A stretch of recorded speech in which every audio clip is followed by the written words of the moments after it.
Hey guys, welcome back to another video. And if you have ever wondered, if you can enable an overdraft feature on Cash App, guys, I'm going to be breaking it down for you and see what's actually possible.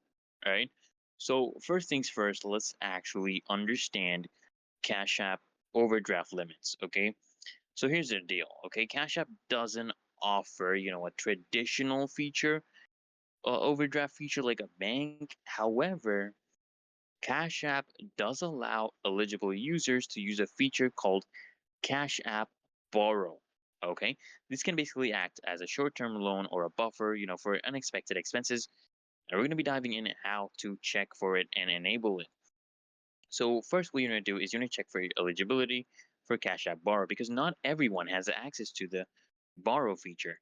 So if you want to find out if you are eligible, you would just want to open up Cash App and just tap on the banking tab, which is the icon that looks like a bank or a dollar sign. And you're going to look for the borrow option under the available balance. If it's there, guys, congratulations, you can proceed. But if not, you'll need to maintain active usage and direct deposits to increase your chances of access. So what you're going to be doing next, guys, is you want to enable Cash App Borrow.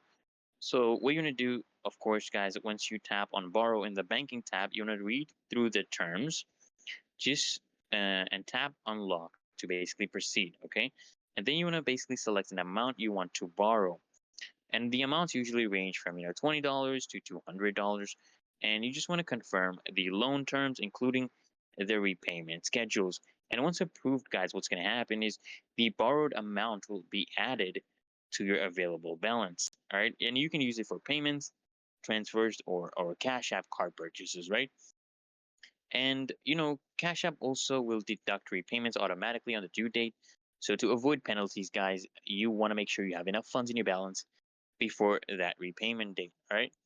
And another important thing to note is that Cash App Borrow isn't available everywhere, and it may actually depend on factors like your Cash App activity and a direct deposit history. So if you don't see the option, guys, keep using the app actively to increase your eligibility.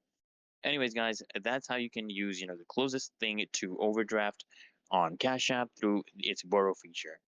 And if this video helps, guys, make sure you hit that like button, smash the like button. And until next time, guys, make sure you subscribe to the channel. And I'll see you guys next time.